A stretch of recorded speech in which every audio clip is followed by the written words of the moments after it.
الحمد لله وحده والصلاة والسلام على من لا نبي بعده أما بعد فأعوذ بالله من الشيطان الرجيم بسم الله الرحمن الرحيم ما كان محمد أبا أحد من رجالكم ولكن رسول الله وخاتم النبيين وكان الله بكل شيء عليما۔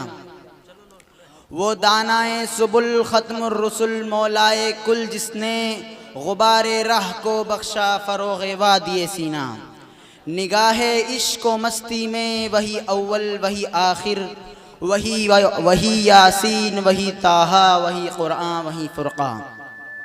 اسٹیج پر رونق افروز علماء کرام، میرے مشفق اساتذہ کرام اور ہم سفر ساتھیوں، السلام علیکم ورحمۃ اللہ وبرکاتہ۔ آج میں آپ حضرات کے سامنے اس بابرکت محفل میں جس موضوع کا انتخاب کر کے حاضر ہوا ہوں وہ ہے ختم نبوت۔ سامعین محترم، عقیدہ ختم نبوت ایک مسلمان کی بنیادی پہچان ہے۔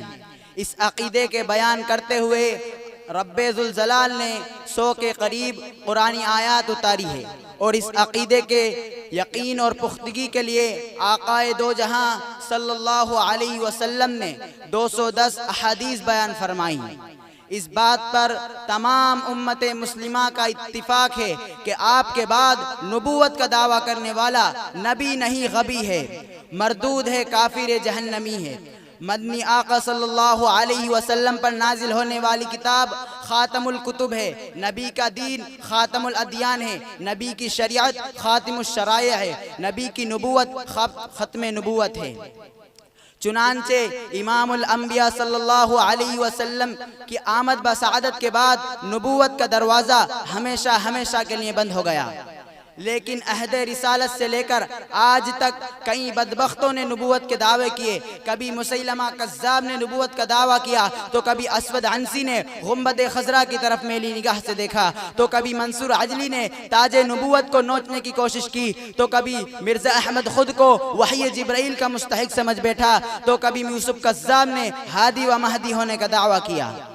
لیکن مسلمانوں، جب بھی کسی ڈاکو نے تاج نبوت کی طرف للچائی نظروں سے دیکھا تو غیور مسلمانوں کی تلواریں نیاموں سے نکل آئی، اور انہوں نے اس جہنمی کتے کو اس کے انجام تک پہنچاتے ہوئے یہ اعلان کر دیا، جو ختم نبوت کا طرفدار نہیں ہے، جو ختم نبوت کا طرفدار نہیں ہے، لا ریب وہ جنت کا سزاوار نہیں ہے۔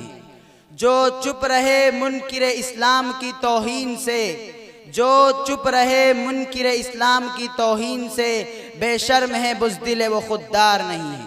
سامعین محترم، اللہ تعالیٰ قرآن میں ارشاد فرماتے ہیں، ما کان محمد ابا احد من رجالکم ولکن رسول اللہ وخاتم النبیین وکان اللہ بکل شیء علیما، کہ محمد صلی اللہ علیہ وسلم تم میں سے کسی مرد کے باپ نہیں ہے، مگر آپ اللہ کے رسول اور خاتم الانبیاء ہے۔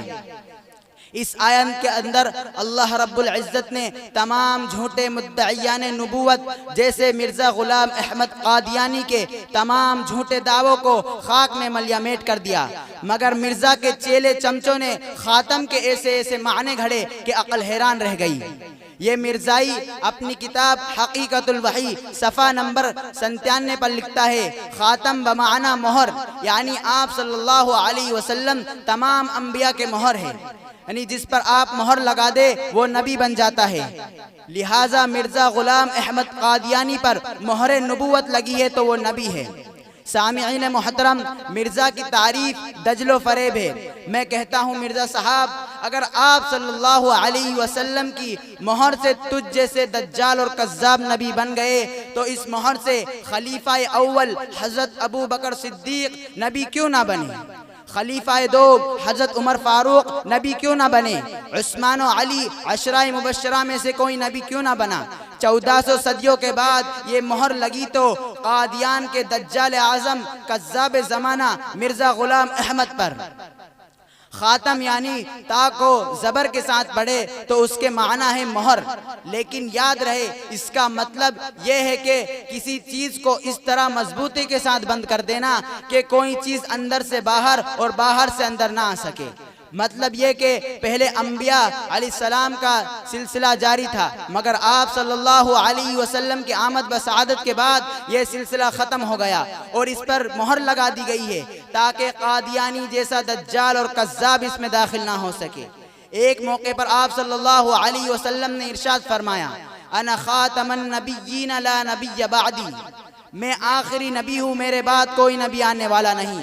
اور دوسرے مقام پر فرمایا، ان الرسالۃ والنبوۃ قد انقطعت فلا رسول بعدی ولا نبی۔ چنانچہ امام الانبیاء صلی اللہ علیہ وسلم کی آمد بسعادت کے بعد نبوت کا دروازہ ہمیشہ ہمیشہ کے لیے بند ہو گیا۔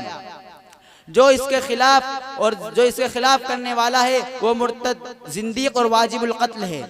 کسی فرعون کو مشکل کشا کہہ دے یہ مشکل ہے، کسی فرعون کو مشکل کشا کہہ دے یہ مشکل ہے، کسی دجال کو ہم انبیاء کہہ دے یہ مشکل ہے۔